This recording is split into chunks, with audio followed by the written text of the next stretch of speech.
Everyone, welcome back to our channel the online coaching. और आज के इस वीडियो में हम लोग डिस्कस करने वाले हैं about cell wall and diffusion. Cell wall और डिफ्यूजन दोनों ही प्रोसेस के बारे में आज की इस वीडियो में हम लोग इसे डिस्कस करेंगे। तो पिछली वीडियो में हम लोगों ने सेल मेम्ब्रेन यानी कि कोशिका झिल्ली या फिर प्लाज्मा मेम्ब्रेन यानी कि प्लाज्मा झिल्ली के बारे में पढ़ा था। ये होती क्या है? तो पिछले वीडियो में हम लोगों ने पढ़ा था सेल मेम्ब्रेन के बारे में, जिसे कहा जाता है कोशिका झिल्ली। कोशिका झिल्ली क्या होती है? जो सेल होती है, हम प्लांट्स और एनिमल दोनों की ही बात कर रहे हैं, यानी कि जो जंतु कोशिका होती है और जो पादप कोशिका होती है, दोनों में ही हमारी सेल मेम्ब्रेन जो है वो प्रेजेंट होती है। जो सेल होती है, सेल के बाहर एक लेयर होती है जो कि उसे प्रोटेक्ट करके रखती है। साथ ही साथ अगर हम एनिमल सेल की बात करें, ये क्या है? एनिमल सेल है। तो एनिमल सेल में बाहर एक लेयर होती है जो कि हमारी सेल मेम्ब्रेन या फिर प्लाज्मा मेम्ब्रेन कहलाती है, और हिंदी में से कहते हैं कोशिका झिल्ली। कोशिका झिल्ली या फिर प्लाज्मा झिल्ली, है ना। पिछले वीडियो में इन सब चीजों के बारे में हम डिस्कस कर चुके हैं। तो जो कोशिका झिल्ली होती है उसका महत्व क्या है कि ये कैसे होती है? सेमी परमेबल मेम्ब्रेन होती है, यानी कि कुछ ही ऐसे मॉलिक्यूल्स होंगे, कुछ ही ऐसे कण होंगे जिनको ये अंदर जाने देगी और अंदर से उन्हें बाहर आने देगी। ठीक है। तो जो कोशिका झिल्ली होती है उसका ये महत्व था, थोड़ा फ्लेक्सिबल होती है। अगर हम प्लांट सेल की बात करें, प्लांट सेल की, तो प्लांट सेल में हमारी सेल मेम्ब्रेन तो होती है। ये क्या है? सेल मेम्ब्रेन है। बट इसके साथ ही साथ इसके बाहर एक और लेयर पाई जाती है जिसे कहा जाता है सेल वॉल। इसे कहा जाता है सेल वॉल, यानी कि कोशिका भित्ति। ठीक है। तो कोशिका भित्ति जो है वो सिर्फ और सिर्फ प्लांट्स में पाई जाती है, यानी कि अगर हम बात करें एनिमल सेल यानी कि जंतु कोशिका की, तो उसमें सिर्फ और सिर्फ एकल परत होती है। एकल परत हमारी कौन सी होती है?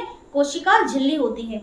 लेकिन अगर हम पादपों की बात करें, यानी कि जो प्लांट सेल्स होती हैं उनकी बात करें, तो उनमें दो परत होती है, यानी कि दोहरी परत से वो घिरे रहती है। तो एक तो हमारी अंदर वाली होती है सेल मेम्ब्रेन। सेल मेम्ब्रेन तो उसमें होगी, बाहर से एक और लेयर होगी जिसको हम सेल वॉल यानी कि कोशिका भित्ति कहेंगे। बात समझ में आई? तो ये सिर्फ और सिर्फ सेल वॉल जो है वो हमारी प्लांट सेल में यानी कि पादप कोशिका में ही पाई जाएगी। कुछ पॉइंट्स लिखते हैं सेल वॉल के बारे में। ठीक है। सेल वॉल और हिंदी में से कहा जाता है कोशिका भित्ति।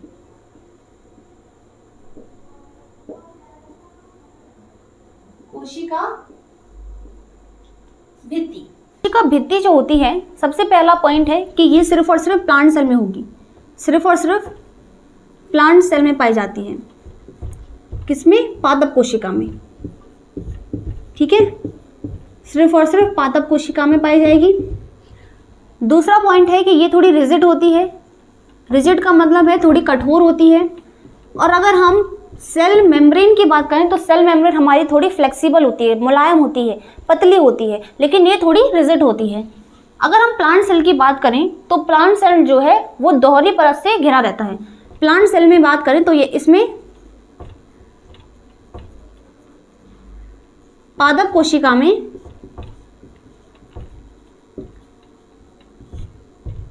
दोहरी परत होती है।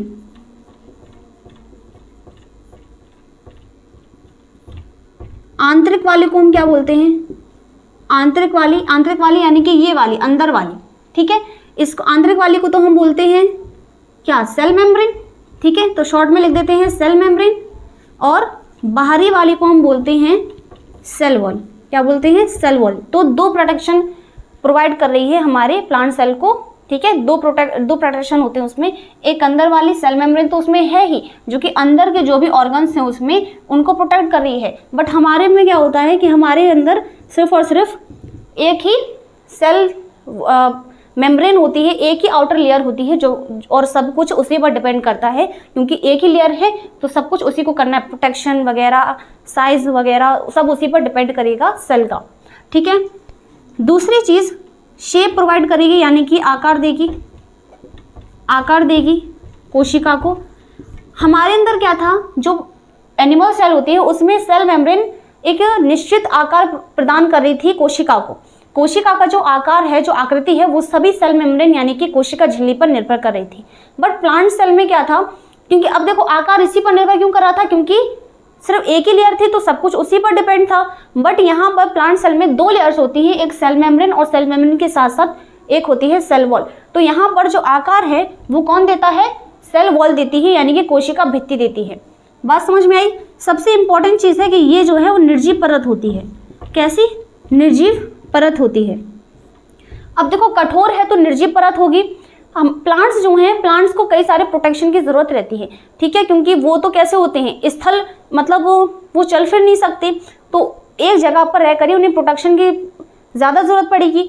तो यहाँ पर प्लांट्स जो होते हैं उनके बाहर प्लांट्स की जो कठोरता होती है, अगर हम स्टेम को पकड़ कर देखें तो वो थोड़ी कठोर होती है हमारी स्किन के मुकाबले। हम अपनी स्किन को अगर प्लांट की स्टेम की बाहरी कवरिंग से अगर उसको कंपेयर करें तो हमारी स्किन से ज़्यादा रिजिड क्या होती है, वो स्टेम की स्टेम होती है। तो स्टेम क्या है, स्टेम के बाहर क्या है, वो सेल भित्ति तो है उसकी, है ना, कोशिका भित्ति तो है। कोशिका भित्ति के कारण ही तो प्लांट्स जो हैं वो थोड़े कठोर होते हैं। तो जो अब यहाँ पर बात आती है कि जो सेल वॉल यानी कोशिका भित्ति है वो बनी किससे होती है, तो ये बनी होती है सेल्यूलोज से, सेल्यूलोज से, ठीक है।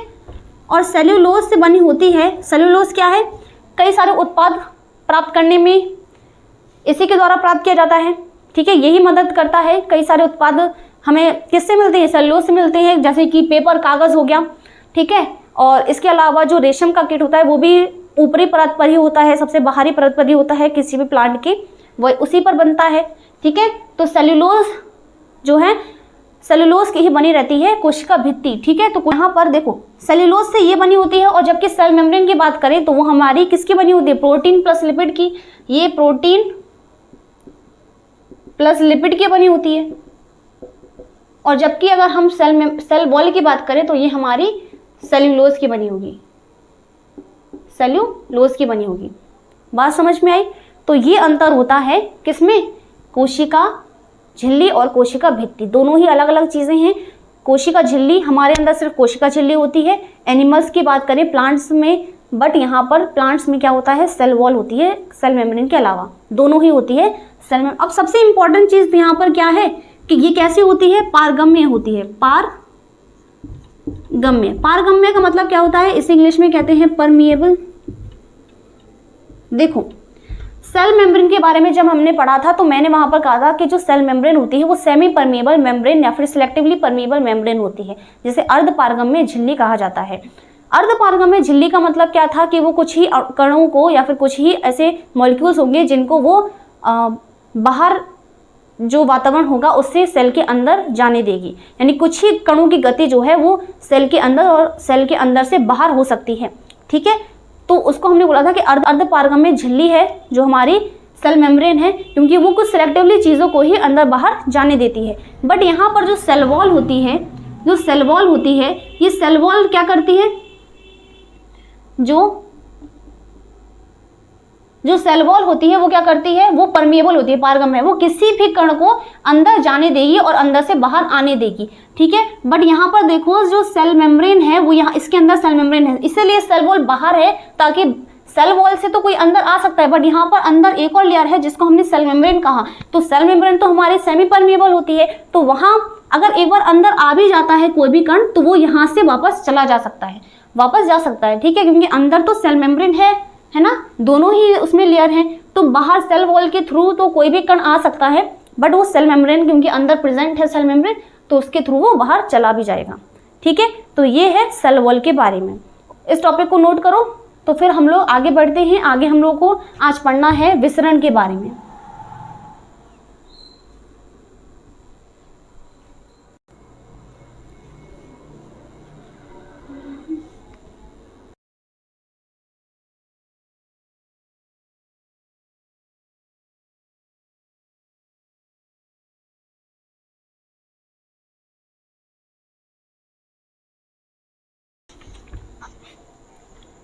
विसरण यानी कि डिफ्यूजन को समझने के लिए एक छोटा सा एग्जांपल लेते हैं। मेरे पास दो टैंक हैं, ठीक है, क्या है मेरे पास, दो बर्तन हैं या फिर टैंक हैं, और दोनों ही किससे भरे हैं, पानी से भरे हैं। पानी का एक लेवल है, उसके बारे में बात करेंगे। इसको मैं टैंक 1 बोल रही हूँ,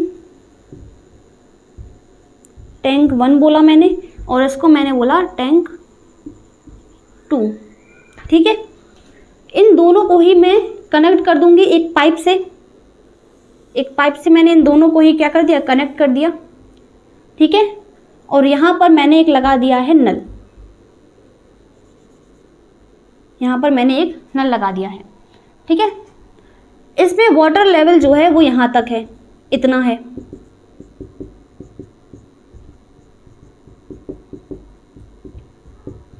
और इसमें वाटर लेवल इतना है।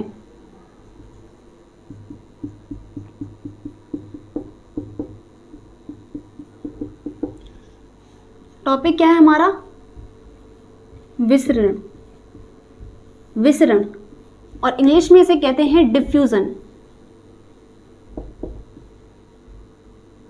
डिफ्यूजन। क्या आप मुझे बता सकते हो कि अगर मैं इस नल को खोल दूं, ठीक है, तो पानी कहाँ से कहाँ जाएगा? पानी टैंक 1 से टैंक 2 में जाएगा या फिर टैंक 2 से टैंक 1 में जाएगा?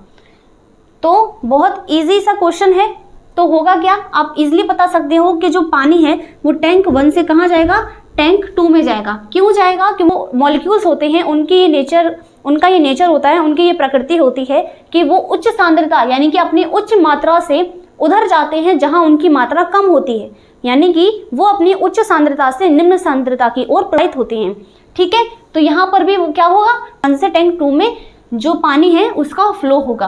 कब तक होगा? जब तक कि इक्वल ना हो जाए, दोनों जगह इक्वल स्टेट ना आ जाए, दोनों जगह पर पानी का जो लेवल है वो बराबर बराबर ना हो जाए, तब तक इन दोनों में जो प्रवाह है पानी का वो होता रहेगा, ठीक है। तो इसी चीज़ को बोलते हैं विसरण। जब यही प्रोसेस गैसीय अणुओं में होती है, यानी कि यहाँ पर जैसे मैं पानी की बात कर रही हूँ, जब ये प्रोसेस गैस के अणुओं में होती है सेल में, तो इसी को कहते हैं विसरण, ठीक है। इसके अलावा अगर मैं एक और एग्जाम्पल लूँ कि मेरे पास एक पानी का गिलास है, ठीक है, मेरे पास एक पानी का गिलास है, और इस पानी के गिलास में, इस पानी गिलास में अगर मैं कुछ बूंद इंक की डाल दूं, अगर मैं इसमें इंक डाल दूं, इंक की कुछ बूंद डाल दूं और उसको मैं सिर्फ ऐसे छोड़ दूं, इंक की बूंद डाल करके अगर मैं उसको ऐसे ही छोड़ दूं, तो वो अपने आप पर इंक जो है वो इसमें अपने आप ही घुल जाएगी, और वाटर का जो कलर है वो कैसा हो जाएगा, ब्लैक इंक होगी तो ब्लैक हो जाएगा, ब्लू होगी तो ब्लू हो जाएगा, ठीक है। तो अपने आप ही वो जो है पानी में पूरी तरीके से मिल जाएगी। तो इंक अगर यहाँ पर, जब इंक पानी में यहाँ पर गिरी, तो उस एरिया में उसका जो कंसंट्रेशन था, उसकी जो कंसंट्रेशन था वो वहाँ पर ज़्यादा था बाकी एरिया के मुकाबले। जहाँ पर उसका कंसंट्रेशन कम था तो वहाँ से वो इंक जो है वो पूरे ही एरिया में चली गई जहाँ पर जहाँ उसका कंसंट्रेशन यानी कि जहाँ उसकी मात्रा जो है वो कम थी, ठीक है। तो इसी प्रोसेस को हम बोलते हैं विसरण। बट यहाँ पर क्या होता है, गैसीय अणुओं की हम बात करते हैं। तो सबसे पहले डेफिनेशन लिखते हैं विसरण की, और उस डेफिनेशन से समझते हैं कि एनसीईआरटी कहना क्या चाहती है विसरण के बारे में।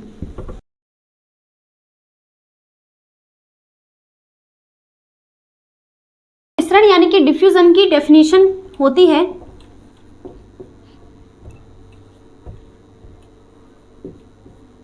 अर्धपारगम्य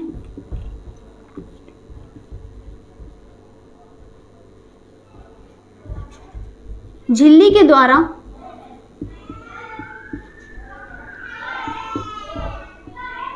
कोशिका के अंदर या कोशिका में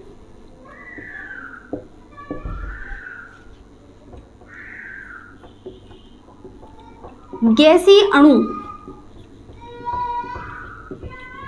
अणुओं CO2 O2 का प्रवाहित होना का उच्च सांद्रता से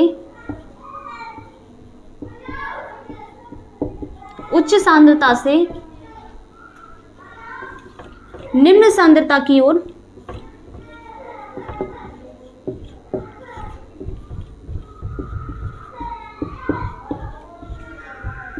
प्रवाहित होना विसरण कहलाता है।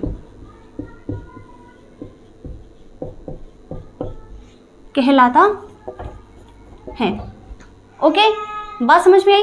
अब यहाँ पर क्या बोला जा रहा है विसरण के बारे में, कि विसरण में क्या होता है कि जो अर्धपारगम्य झिल्ली होती है, यहाँ पर मान लीजिए जो सेल है और ये बाहर उसका एनवायरनमेंट है। देखो जो सेल होती है वो खुद में कंप्लीट यूनिट होती है, स्वतः में वो क्या होगी, पूर्ण होती है, यानी कि अपने आप में वो कंप्लीट होती है। जो एक सेल है वो सारी एक्टिविटीज़ को परफॉर्म कर सकती है, यानी कि उसमें पाचन, श्वसन, अंतर्ग्रहण, ये सारे ही प्रोसेसेस यानी कि सारी ही जो जैव प्रक्रम होते हैं वो सभी ये करेगी। ठीक है, तो एक सेल में जब ये श्वसन के द्वारा इसमें CO2 की मात्रा क्या हो जाती है, CO2 की मात्रा ज़्यादा हो जाती है, तो ज़रूरत होती है कि उस CO2 को बाहर निकाला जाए। ठीक है, वो CO2 सेल के बाहर जानी चाहिए, क्योंकि उसकी जो सांद्रता यानी कि मात्रा, जो CO2 की मात्रा है वो सेल के अंदर ज़्यादा हो चुकी है, क्योंकि जब प्रोडक्शन हुआ तो वहाँ पर CO2 ज़्यादा बन चुकी है, क्योंकि सारी ही जो केमिकल रिएक्शंस हुई होंगी उसके दौरान जो CO2 बनी।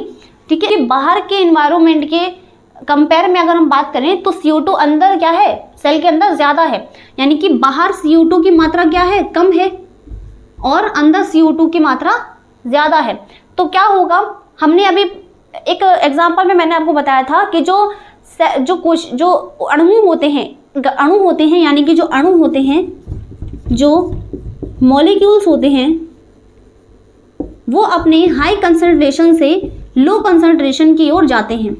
हाई कंसंट्रेशन से लो कंसंट्रेशन यानी कि अपनी उच्च मात्रा से, उच्च सांद्रता से निम्न सांद्रता की ओर प्रभावित होते हैं। तो यहाँ पर भी क्या होगा, अब अगर CO2 की मात्रा अंदर ज़्यादा है यानी कि इसकी सांद्रता कोशिका के अंदर ज़्यादा है, तो वो कहाँ आएगी, कम की ओर आएगी, और बाहर कोशिका के बाहर के वातावरण में CO2 क्या है, कम है, तो वो बाहर आएगी। ठीक है, तो कोशिका के बाहर क्या होता है, CO2 बाहर जाने लगती है, तो कोशिका के अंदर से CO2 जो है वो बाहर आने लगेगी।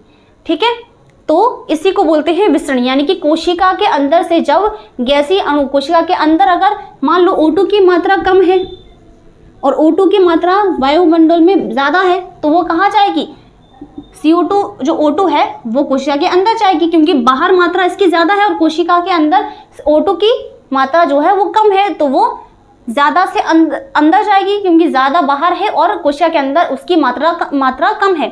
ठीक है, तो जो O2 यानी कि जो ऑक्सीजन है, जो ऑक्सीजन के अणु हैं वो बाहरी वातावरण से कोशिका के अंदर आएंगे। ठीक है, तो प्रवाह जो है यानी कि जो परिवहन है अणुओं का, वो उच्च सांद्रता से या फिर उच्च मात्रा से कम मात्रा की ओर होता है। ठीक है, तो यहाँ पर ये बोला गया था कि अर्धपारगम्य झिल्ली, और ये सब प्रोसेस जो है वो किसके प्रेजेंस में हो रहे हैं, अर्धपारगम्य झिल्ली के ही द्वारा हो रहे हैं। ठीक है, अर्धपारगम्य झिल्ली के थ्रू ही ये सारे ही प्रोसेसेस हो रहे हैं। तो अर्धपारगम्य झिल्ली के द्वारा कोशिका में गैसीय अणुओं CO2 या फिर O2 का उच्च सांद्रता से निम्न सांद्रता की ओर प्रवाहित होना ही विसरण कहलाता है। तो यही प्रोसेस तो हो रहे हैं। एक बार फिर से समझाती हूँ।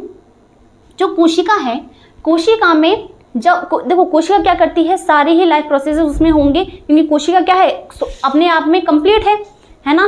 तो क्योंकि हम बोलते हैं ना कि कंप्लीट है, यानी कि वो एक पूर्ण इकाई है। कोशिका क्या है, पूर्ण इकाई होती है, पूर्ण इकाई है ना, पूर्ण इकाई है। इसका अर्थ है कि उसके अंदर सभी ही जैविक क्रियाएं होंगी, यानी कि उसके अंदर पाचन, डाइजेशन, ठीक है, सारे ही पाचन, अंतर्ग्रहण, श्वसन, ये सभी प्रोसेसेस, सभी ही जो प्रक्रम हैं वो कोशिका के अंदर होते हैं। जब कोशिका के अंदर हम ह्यूमन सेल की बात करें, कोशिका के अंदर जब CO2 की प्रोडक्शन होता है, तो जब CO2 कोशिका के अंदर ज़्यादा मात्रा में बढ़ जाती है, तो ज़रूरत क्या होगी कि कोशिका से जो CO2 है यानी कि जो कार्बन डाइऑक्साइड है वो बाहर वातावरण में चली जाए, क्योंकि बाहर वातावरण में CO2 की मात्रा कम होती है कोशिका के अंदर के मुकाबले।